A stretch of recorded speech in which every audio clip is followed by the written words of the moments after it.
Bukan suara azan subuh yang pertama kali menyentuh kesadaranmu hari ini, saudaraku, melainkan beban tumpukan angka yang telah kamu hitung mati-matian semalam, yang kini terasa membebani dada, seolah-olah ia beristirahat di sana. Kamu membuka mata, dan dalam sepersekian detik yang seharusnya diisi dengan ketenangan bersyukur atas nafas yang masih diizinkan, yang hadir justru adalah desakan yang menusuk, dingin, dan sangat nyata. Kurang. Rizki yang kamu butuhkan belum datang, utang yang harus dibayar tidak punya jawaban pasti, dan gudang persediaan tampak semakin kosong atau bahkan sudah habis sama sekali. Ini bukan sekadar rasa kantuk yang belum hilang atau kelelahan biasa setelah hari yang panjang. Ini adalah kelesuan jiwa yang muncul sebelum tubuh sempat bergerak. Kelesuan karena harus mengakui lagi bahwa semua upaya manusiawi yang kamu andalkan, semua perhitungan logistik dan keahlian yang kamu banggakan, kini terbukti tumpul di hadapan kehendak Allah. Setiap rencana yang kamu susun dengan rapi, setiap panggilan telepon yang harus kamu buat, setiap pertemuan yang harus kamu hadiri, setiap usaha yang kamu janjikan akan membawa solusi. Semua itu kini terasa seperti pasir yang licin, lepas dari genggaman bahkan sebelum kamu sempat memegangnya erat-erat. Kamu mencoba bernapas dalam-dalam, berharap oksigen bisa membersihkan ketegangan yang merayap dari bahu hingga ke ulu hatimu. Tapi pikiranmu sudah melompat jauh ke depan, mencoba menghitung selisih yang tak mampu kamu tutupi, mencari celah pada tembok yang kamu tahu sudah tertutup sempurna. Dan tahukah kamu, saudaraku, momen spesifik inilah, saat kamu berbaring kaku sebelum bangkit, saat beban rizki yang tidak terjangkau itu memenjarakanmu di tempat tidur, momen ini tidak pernah luput sedikit pun dari pandangan Allah. Dia yang Maha Tahu tidak hanya mencatat usahamu semalam, atau niat tulus yang kamu simpan untuk berbuat kebaikan jika saja kekhawatiran ini hilang, tetapi Dia juga tahu persis berapa berat tekanan yang kamu rasakan di milimeter persegi hatimu saat ini.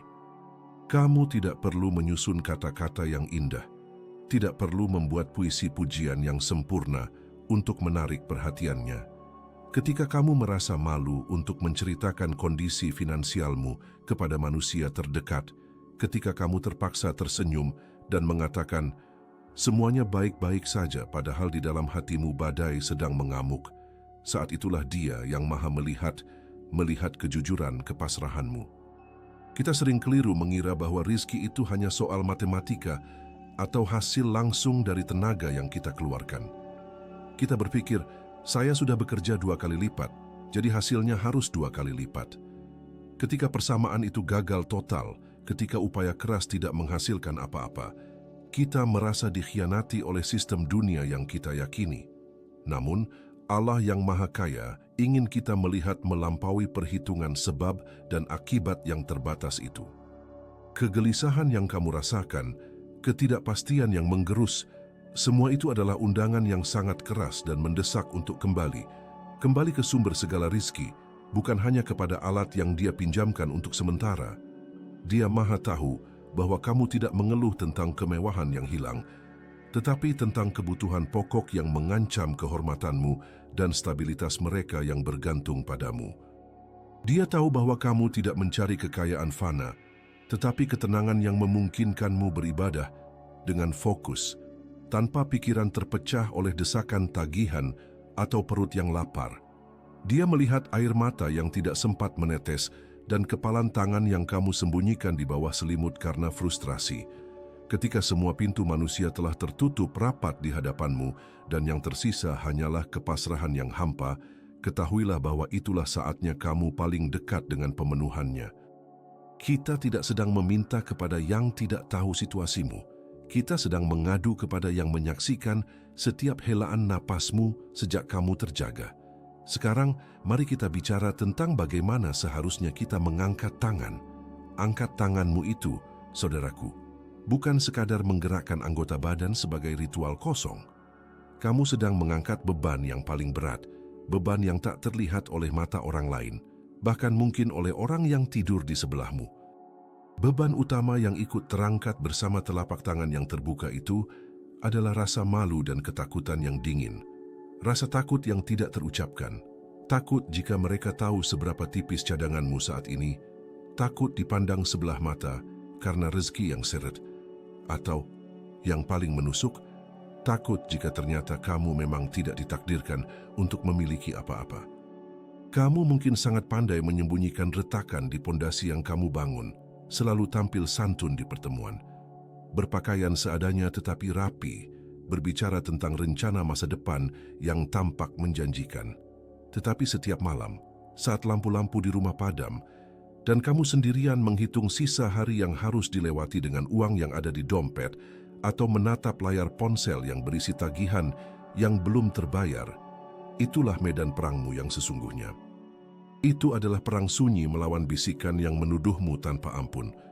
Kamu gagal, kamu tidak cukup, dan yang paling kejam, kamu tidak disayangi.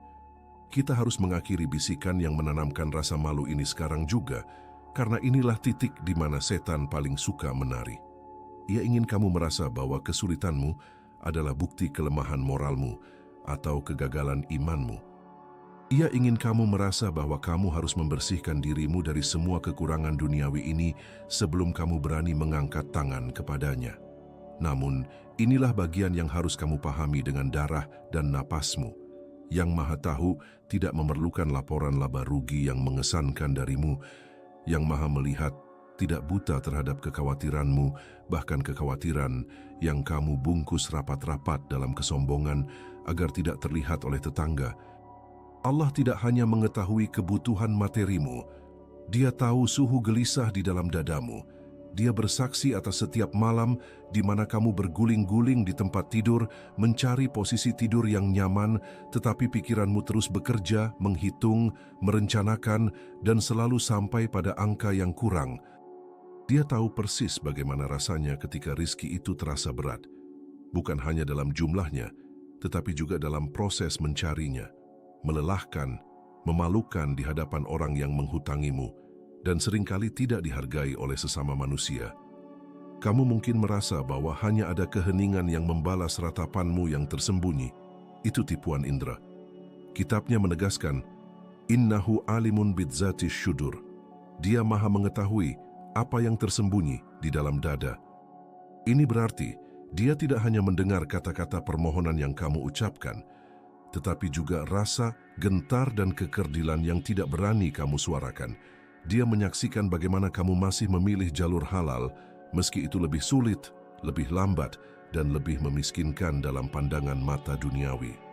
Ketika manusia menilai usahamu dari hasilnya, dari mobil apa yang kamu kendarai, dari seberapa besar rumahmu, atau dari senyum seberapa lebar yang kamu pamerkan, Allah melihat dari akar niatmu.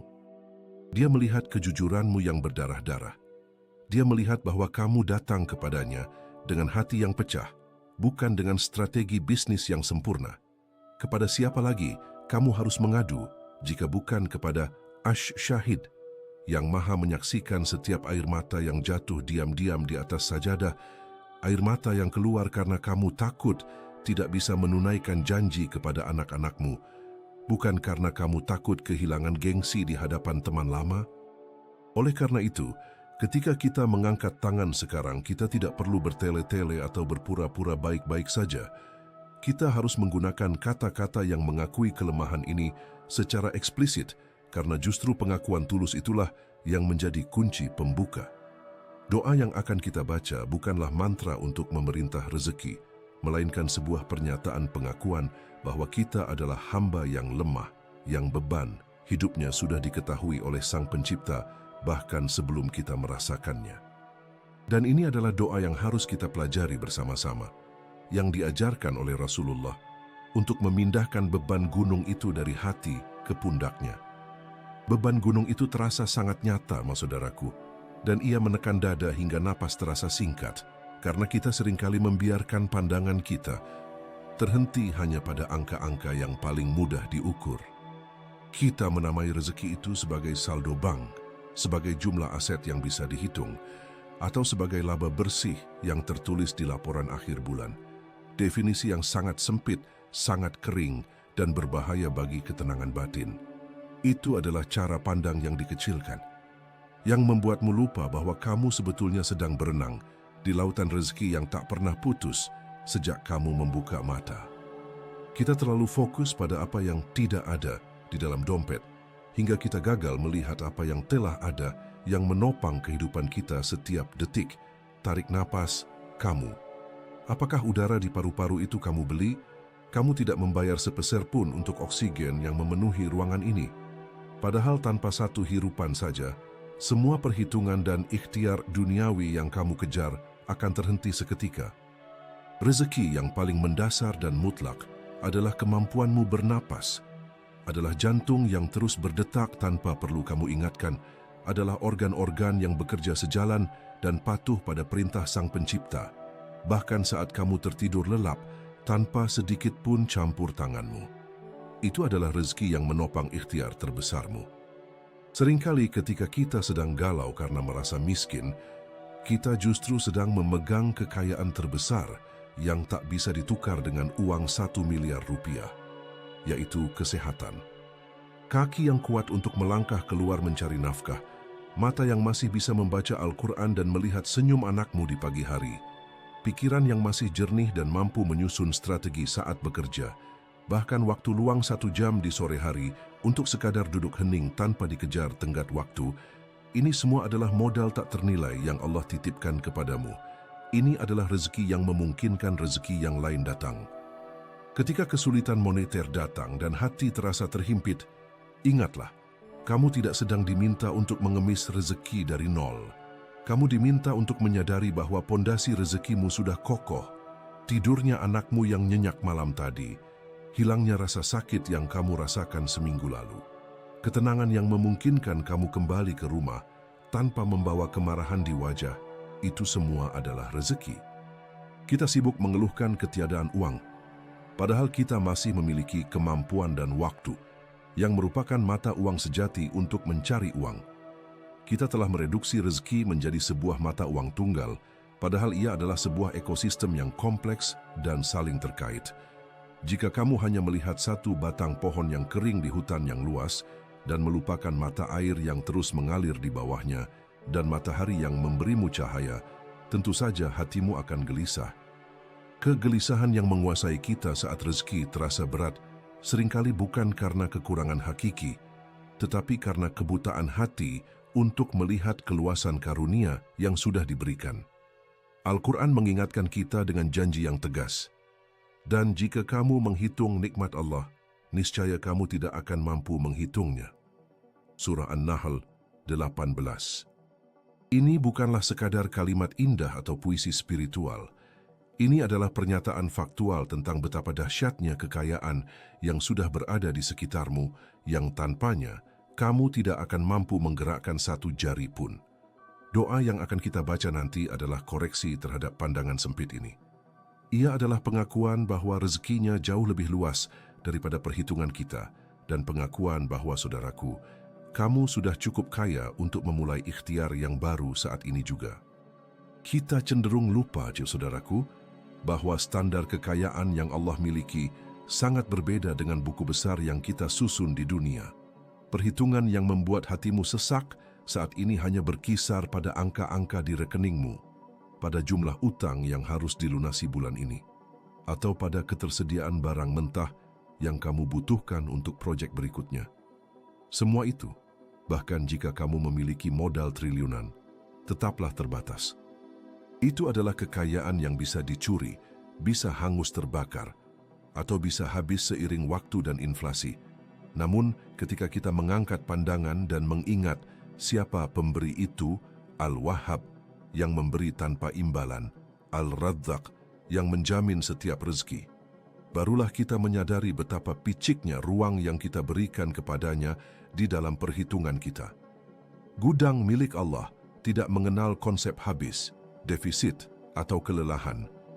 Tidak peduli berapa banyak miliaran makhluk yang meminta makan, minta kesembuhan, meminta ketenangan, atau meminta kekayaan secara bersamaan di seluruh penjuru bumi, permintaan itu tidak akan mengurangi sedikit pun dari khazanahnya yang terpendam di sisinya, tidak lebih dari jarum yang dicelupkan ke lautan luas, lalu diangkat kembali. Kamu mungkin lelah meminta, saudaraku. Kamu mungkin malu untuk mengulurkan tangan lagi setelah kegagalan yang kesekian kalinya. Tetapi jangan pernah sesaat pun membayangkan bahwa Dia, Sang Pemberi, merasa jenuh atau bosan dengan permintaanmu. Di dalam Al-Quran Allah telah bersumpah, sebuah janji yang teguh, bukan sekadar basa-basi, bahwa sekiranya seluruh pohon di bumi dijadikan pena dan 7 lautan dijadikan tinta, niscaya tidak akan pernah habis kalimat-kalimat yang menjelaskan keagungan dan kekuasaannya yang tak terbatas. Kalimat-kalimat itu, keagungan itu, dan kekuasaan itu adalah fondasi dari rezeki yang kamu kejar saat ini. Bisakah kamu membandingkan lautan tinta yang tak habis dengan selembar cek yang hari ini terasa kosong? Bisakah kamu membandingkan seluruh pohon di bumi yang menjadi pena dengan sebatang pulpen yang kamu gunakan untuk mencatat kerugianmu? Perbandingan itu saja sudah merupakan penghinaan terhadap kemurahannya. Doa yang akan kita baca nanti adalah intervensi spiritual yang dirancang untuk menggeser beban perhitungan yang berat itu dari pundakmu yang lemah. Ia adalah pengakuan bahwa kamu telah menempuh seluruh ikhtiar yang manusiawi, dan kini saatnya kamu kembali menenggelamkan diri dalam janji yang tidak pernah putus. Kita membacanya bukan untuk memerintahkan Allah, melainkan untuk menegur diri kita sendiri, untuk meluruskan kembali lensa batin kita yang bengkok karena terlalu lama terpaku pada keterbatasan. Kita harus percaya bahwa segala yang Allah tahan darimu saat ini hanyalah persiapan untuk pemberian yang lebih besar, pemberian yang datang dari sumber yang tak mengenal lelah, yang tidak tunduk pada musim kemarau ekonomi, yang tidak pernah tunduk pada siklus pasar saham yang muram, dan yang melampaui logika sebab akibat yang kamu pelajari di bangku sekolah. Inilah saatnya untuk memohon dengan keyakinan yang sungguh-sungguh, karena sumber itu, Sang Maha Kaya, tidak pernah lelah mencurahkan nikmat-Nya. Kita hanya perlu belajar cara menerima dengan hati yang lapang dan ikhlas. Keyakinan itu adalah jembatan yang paling cepat menuju janji yang terasa begitu jauh. Jembatan keyakinan itu ada, sudah terentang di hadapanmu, saudaraku. Ia menjulang tinggi melintasi jurang keputusasaan yang kamu rasakan. Namun bagaimana kamu bisa melangkah jika kakimu gemetar, kepalamu penuh asap, dan dadamu sesak? Keyakinan tidak bisa dijalani dalam keadaan terengah-engah. Ia menuntut ketenangan sebagai prasyarat utama. Karena itu, inilah intervensi yang paling mendasar: berhenti. Bukan berhenti sebagai penyerahan diri yang kalah, tetapi sebagai penarikan diri yang strategis dari medan pertempuran pikiran yang membuatmu kelelahan. Sekarang juga, dimanapun kamu berada di tengah hiruk-pikuk perhitungan atau di sudut kamar yang sepi, lakukan ini. Hentikan segala aktivitas, hitungan, rencana, dan penyesalan. Ambil kembali napas yang selama ini kamu tahan di balik rusuk, seolah-olah kamu harus membayar setiap hembusannya. Rasakan bahumu, saudaraku. Mereka menegang, bukan? Mereka menopang beban seluruh perhitungan yang salah, seluruh kekhawatiran tentang besok, tentang minggu depan, atau tentang 10 tahun mendatang. Beban yang bukan milikmu, jatuhkan bahu itu. Biarkan ia rileks hingga terasa berat, kosong, dan ditarik ke bawah oleh gravitasi bumi. Tarik napas panjang, perlahan melalui hidung, hingga kamu merasakan perutmu bergerak, bukan hanya dadamu yang dangkal dan tertekan. Hitung dalam diam, 1, 2, 3, tahan sejenak. Saat kamu menghembuskannya, biarkan suaranya keluar sedikit. Bayangkan kamu sedang melepaskan pasir halus yang menempel erat pada urat saraf dan memori kegelisahanmu. Setiap helaan napas yang baru adalah rizki yang baru, yang tak terikat pada kesepakatan bisnis manapun atau utang yang membebani. Kamu tidak perlu berusaha keras, mengatur logistik rumit, atau menyusun proposal canggih untuk mendapatkan napas itu. Ia datang tanpa syarat, setiap detik sebuah manifestasi langsung dari pemeliharaan Allah atas dirimu. Jika Dia menjamin napasmu, sumber kehidupanmu yang paling mendasar, mengapa kamu berpikir Dia akan melupakan rizki yang lebih mudah, seperti makanan, perlindungan, atau jalan keluar dari kesulitan yang sedang kamu hadapi? Kegelisahan yang mencengkeram hatimu, saudaraku, adalah kebiasaan sulit dilepaskan, kebiasaan mencampuri urusan yang Maha mengatur. Kamu ingin memegang kendali atas hasil yang 5 jam ke depan pun kamu tidak tahu apa isinya. Ini adalah sebuah bentuk kecil dari kesyirikan dalam manajemen takdir. Seolah-olah kamu percaya bahwa jika kamu tidak memikirkannya dengan keras, alam semesta akan ambruk. Al-Quran mengingatkan kita berulang kali, wa ala Allahi falyatawakkalu al-mu'minun. Dan hanya kepada Allah sajalah orang-orang beriman itu bertawakal. Tawakal yang sejati harus dimulai dari level paling fisik, membebaskan tubuh dari beban kendali yang palsu. Jika nafasmu bukan milikmu, ia adalah pinjaman abadi yang ditarik kembali tanpa peringatan, maka kecemasan yang melekat pada nafas itu pun bukan beban yang sah untuk kamu pikul sendiri. Itu adalah ilusi berat. Keheningan yang kamu ciptakan saat ini, jeda disengaja yang melibatkan otot dan tulangmu, adalah pintu gerbang yang kita cari. Hanya melalui jeda inilah al-sakinah, ketenangan, memiliki ruang untuk turun. Ketenangan sejati datang bukan dari menyelesaikan masalah di luar sana, tetapi dari mengakui dengan tubuh dan jiwa bahwa masalah itu sudah berada di tangan pemiliknya yang paling mampu. Kita tidak meminta solusi dari Allah sambil terus memegang kendali atas peta jalan. Kita harus melepaskan peta itu sepenuhnya, membiarkan tangan kita kosong. Hanya dengan tangan yang terangkat dan kosong, kita bisa menerima curahan yang selama ini tertahan, karena tangan kita terlalu sibuk memegang kekhawatiran yang sia-sia. Ketika kamu telah berhasil mengeluarkan desakan untuk mengatur semuanya, ketika bahu sudah jatuh dan napas sudah panjang dan ritmis, barulah lidahmu memiliki hak yang sesungguhnya untuk mengucapkan doa. Doa yang keluar dari hati yang tenang, meski tubuh lelah, jauh lebih kuat daripada teriakan yang lahir dari kepanikan. Sebab, sekarang kamu berbicara dengan Sang Pemberi Hidup, bukan sebagai seorang pengemis yang panik yang menuntut, tetapi sebagai hamba yang beriman, yang menyadari ketergantungan mutlaknya. Sekarang, buka matamu yang mungkin terpejam, dan biarkan lisanmu mengucapkan kata-kata yang telah diajarkan oleh Rasulullah, kata-kata yang merupakan kunci untuk membuka pintu rezeki dan pintu kedamaian batin. Sungguh, saudaraku, masalahnya kini bukan lagi pada kekuatan kata-kata yang kamu ucapkan. Kata-kata itu, doa yang Rasul ajarkan, adalah kesempurnaan yang telah diajarkan oleh Yang Maha Tahu. Kesempurnaan itu harus bertemu dengan yakin yang sempurna di dalam dadamu. Bagaimana mungkin kamu meminta dengan suara yang gemetar, seolah-olah kamu mengetuk pintu yang mungkin saja tertutup, ketika sesungguhnya kamu telah memegang kunci janji yang mutlak dari Yang Maha Mulia? Ini bukan lagi tentang mencoba agar doa itu dikabulkan, seolah-olah kita sedang berjudi dengan takdir.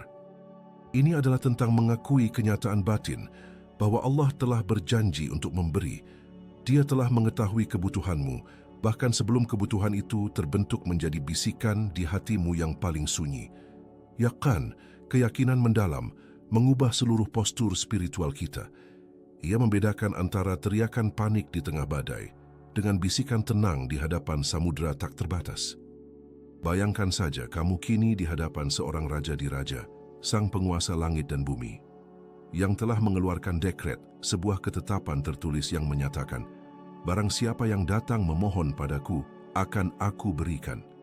Jika kamu kemudian datang menghadap raja itu dengan air mata keputusasaan yang membasahi pipi, apakah itu karena kamu meragukan kekuasaannya untuk menepati janji yang ia tegakkan? Ataukah karena kamu meragukan kemurahannya yang tak terbatas? Yakin menuntut agar kita membuang topeng keraguan itu jauh-jauh. Yakin berarti kamu mengangkat tangan dengan penuh hormat, tunduk dalam kepasrahan, namun dengan hati yang tenang, mengetahui bahwa permintaanmu hanyalah formalitas, sebab pemberian itu sudah dijamin oleh sifatnya Al-Karim yang maha pemurah lagi mulia. Jika kamu merasa rezekimu berat, jika rasa sesak di dada itu membuatmu sulit bernapas, itu karena kamu masih terlalu sibuk menghitung dengan kalkulator manusia, menghitung berapa yang keluar dari kantongmu dan berapa yang masuk dari jerih payahmu. Logika perhitungan duniawi itu hanyalah ilusi. Yakin mengajarkanmu untuk melemparkan kalkulator itu ke sungai tak bertepi, sebab perhitungan yang sebenarnya hanya ada pada Allah, dan Dia tidak pernah salah hitung barang satu pun biji sawi. Ketika kamu meminta rezeki yang halal dan baik, mintalah bukan seolah-olah kamu sedang menghadapi jurang kekurangan yang menganga, melainkan seolah-olah kamu sedang menerima kiriman yang tertunda dari gudang penyimpanan yang tiada pernah habis. Kamu tidak meminta jaminan Rp10.000, kamu meminta kepada pemilik dari seluruh perbendaharaan langit dan bumi untuk menjalankan janjinya yang agung. Ketika lisanmu mengucapkan, "Ya Allah, aku memohon kepadamu rezeki yang halal dan baik," jangan biarkan pikiranmu sibuk merangkai skema yang mungkin akan Allah gunakan melalui pekerjaan lama, peluang baru, melalui tangan siapa, atau dari arah mana yang tak terduga. Tugasmu bukanlah merencanakan mekanisme penyampaian rezekinya. Tugasmu hanya satu, berserah diri dengan keyakinan penuh pada kapasitasnya yang tak terbatas. Yaqin adalah kesadaran hakiki bahwa doa itu sendiri bukanlah negosiasi, melainkan sebuah penyerahan, sebuah pengakuan yang jujur. Aku lemah, tapi Tuhanku maha kuat dan maha setia. Dengan keyakinan inilah, beban yang berat itu, kegelisahan yang selama ini menyayat, akan mulai mencair dari tulang rusukmu. Sebab, kegelisahan adalah produk sampingan dari keraguan, dan keraguan tidak punya tempat di hadapan janji ilahi yang sudah pasti dan abadi. Kita meminta dari Dia yang kekayaannya tidak berkurang sehelai benang pun, meskipun seluruh makhluknya, sejak awal penciptaan hingga hari kiamat, meminta dalam waktu yang sama, setiap hari. Kekayaannya melampaui keterbatasan ruang, waktu, dan segala gudang penyimpanan dunia yang fana ini. Yaqin adalah prasyarat mutlak, saudaraku. Rasulullah SAW bersabda, "Berdoalah kepada Allah dalam keadaan kamu yakin akan dikabulkan." Jadi, mari kita ucapkan doa ini sebentar lagi. Bukan sebagai kata-kata terakhir dari orang yang tenggelam, yang mencoba berpegangan pada ranting yang rapuh, tetapi sebagai deklarasi iman yang tegas dari seorang hamba yang tahu persis kepada siapa dia bersandar. Postur hati yang penuh yaqin ini adalah yang membedakan permintaan dari seorang pengemis yang putus asa dengan pernyataan seorang ahli waris yang menuntut warisannya dari raja yang paling adil dan paling setia pada janjinya. Jangan ragu barang sedetik pun. Tarik napas dalam-dalam dan dengarkan bagaimana Rasulullah membimbingmu. Rasulullah SAW tidak pernah meninggalkan umatnya tanpa peta jalan yang utuh. Beliau tahu persis bahwa beban dunia itu tidak hanya tentang lembaran uang tunai atau emas batangan yang hilang. Ia menancap jauh ke dalam sumsum, merenggut ketenangan, lalu melumpuhkan ikhtiar. Jika rezeki terasa berat, seringkali akarnya bukan pada ketiadaan peluang di pasar, tetapi pada kerusakan postur batin kita sendiri. Lihatlah bagaimana beliau mengajarkan Abu Umamah, seorang sahabat yang dilanda kesedihan mendalam dan tumpukan hutang yang membuatnya hampir tak mampu berdiri, untuk berpegang pada sebuah untaian kalimat yang begitu padat, begitu strategis, hingga ia menjadi payung yang melindungi dari hampir semua kelemahan eksistensial manusia. Ini bukan sekadar permintaan harta benda agar hutang lunas seketika, saudaraku. Ini adalah permintaan pemulihan total atas jiwa yang memungkinkan datangnya rezeki karena hambatan internal telah diangkat. Doa ini adalah sebuah diagnosis yang sempurna dan diikuti dengan resep penyembuhan yang paripurna. Allahumma inni a'udzu bika minal hammi wal hazan. Ya Allah, aku berlindung kepadamu dari kegelisahan dan kesedihan. Kita mulai dari dua penyakit hati yang paling akut. Gelisah daham adalah kecemasan atas masa depan yang belum terjadi, yang selalu menuntutmu menghitung skenario terburuk yang membuatmu tak bisa bernapas hari ini. Kesedihan, hazan, adalah ratapan atas apa yang sudah hilang di masa lalu, kesalahan yang tak bisa diperbaiki, kegagalan yang tak bisa ditarik kembali, yang membuatmu terpaku di tempat, tidak mampu melihat ke depan. Keduanya adalah parasit yang menghabiskan energi spiritual dan mental yang seharusnya kamu gunakan untuk bergerak dan mencari nafkah. Meminta perlindungan dari keduanya adalah meminta kebebasan waktu agar kita bisa sepenuhnya hadir di saat ini, di mana rezeki itu sesungguhnya diusahakan. Wa a'udzu bika minal ajzi wal kasal. Aku berlindung kepadamu dari kelemahan dan kemalasan. Setelah membersihkan hati dari beban waktu, kita berhadapan dengan kelemahan dalam tindakan. Kelemahan, ajiz, ketidakmampuan fisik atau mental untuk bertindak, kurangnya keterampilan atau kondisi yang melumpuhkan adalah satu hal. Tapi kemalasan, kasal, adalah pilihan untuk tidak bertindak, bahkan ketika kemampuan itu ada. Ini adalah lumpuh yang kamu izinkan sendiri terjadi ketika kamu tahu apa yang harus dilakukan, tetapi memilih untuk tetap diam. Ingatlah, bisnis bangkrut, hutang menumpuk, janji tak tertunaikan, seringkali bermula dari dua gerbang ini. Kita terlalu lemah untuk memulai ikhtiar yang benar, atau terlalu malas untuk menyelesaikannya dengan tuntas, dan kita menyerahkan hasil akhir pada harapan kosong yang tidak berdasar. Wa a'udzubika minal jubni wal bukhl. Aku berlindung kepadamu dari rasa takut, pengecut, dan kekikiran. Ini adalah kegagalan karakter yang mempengaruhi keputusan rezeki secara langsung. Seseorang yang pengecut, juben, tidak akan pernah berani mengambil risiko yang diperlukan untuk mencari rezeki yang layak. Dia akan terpaku pada zona nyamannya yang sempit, menolak peluang karena takut gagal. Dan kekikiran, bukhul, ia adalah penyakit yang lebih dalam dari sekadar pelit terhadap orang lain. Ia menahan rezeki Allah dari dirimu sendiri.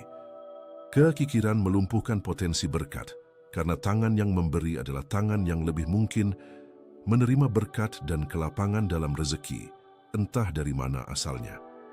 Allah mengajarkan kita bahwa kekayaan bukanlah menimbun, melainkan mempercayai Al-Ghani, yang Maha Kaya, dengan membiarkan aliran itu bergerak. Wa a'udzu bika min ghalabatid dain wa qahrir rijal. Dan aku berlindung kepadamu dari lilitan hutang dan penindasan orang lain. Barulah setelah membersihkan hati dari kecemasan, menguatkan tubuh dari kemalasan, dan memperbaiki karakter dari kepengecutan dan kekikiran, kita berani menyebut penyakit duniawi yang paling konkret. Galabatid dain, lilitan hutang yang menguasai, yang mencekik napas, yang membuatmu tidak bisa berpikir jernih dan tidur nyenyak. Dan kahrir rijal, penindasan atau dominasi oleh manusia lain, baik itu kreditor yang menagih tanpa ampun, atasan yang sewenang-wenang, atau pesaing yang curang yang menahan hakmu. Ini adalah doa yang sistematis, sebuah pembedahan spiritual yang dimulai dari akar masalah di hati, bergerak ke kelemahan karakter, dan baru kemudian mengobati manifestasi fisiknya di dunia ini. Ketika kamu membacanya, kamu tidak hanya meminta uang lepas dari langit.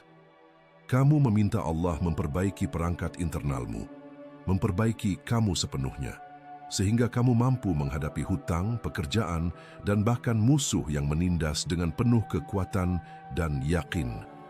Abu Umamah berkata, setelah mengamalkannya, ia lunas dari hutang dan kesedihannya hilang.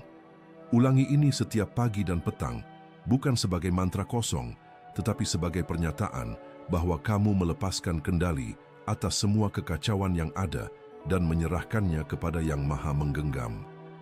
Kita seringkali membayangkan kesulitan kita sebagai sebuah isolasi yang dingin, baik saudaraku, seolah-olah masalah yang menimpamu hari ini, beratnya hutang, gelapnya prospek, adalah duka yang hanya kamu tanggung sendiri, sebuah pengecualian yang harus kamu hadapi dengan gigi terkatup tanpa bantuan sesiapa. Namun saat kamu membacakan doa yang diajarkan oleh Rasulullah itu, ketika lisanmu bergetar pelan menyebut nama-namanya, kamu harus mengerti bahwa kamu tidak pernah berdiri di tempat yang sepi. Tidak, kamu justru sedang melakukan interaksi paling intim dengan sebuah komunitas yang tak terlihat, sebuah jaringan spiritual yang membentang melampaui batas-batas geografis yang kita kenal. Bayangkan saja cakupan realitas ini. Pada detik ini juga, di belahan bumi yang berbeda, mungkin seorang petani di Jawa yang lahannya gagal panen, seorang pedagang di Kairo yang tokonya sepi, seorang buruh migran di Uni Emirat yang gajinya tak cukup untuk sewa kamar, seorang ibu di Bosnia yang khawatir akan masa depan anaknya. Semua mereka, jutaan hati yang terpencar di setiap garis lintang dan bujur waktu, sedang merasakan getaran kecemasan yang serupa dengan milikmu. Mereka tidak mengenalmu, kamu pun tidak mengenal mereka, tetapi ada satu benang spiritual, satu frekuensi iman yang menyatukan semua suara gelisah ini di bawah panah kehendak yang sama. Ketika kamu mengangkat tanganmu atau bahkan hanya menggerakkan bibirmu dalam sunyi, kamu bukan sekadar menembus langit sendirian. Kamu sedang bergabung dengan gelombang pasang, sebuah banjir harapan dan rintihan yang naik serempak ke hadirat yang maha mendengar. Setiap kata Allahumma inni a'udzubika minal hammi wal hazan yang kamu ucapkan bukan lagi hanya suara pribadimu yang lemah. Ia adalah satu tetes air yang menambah kekuatan lautan yang tak terhitung jumlahnya. Ada jutaan doa yang sedang dibaca saat ini. Semuanya memohon perlindungan dari kepedihan yang sama. Dari kesedihan yang mencekik, hazan, dari kelemahan fisik dan spiritual, ajzi wal kasal, dan dari beratnya hutang serta tekanan orang lain, galabatid dain wa qahrir rijal.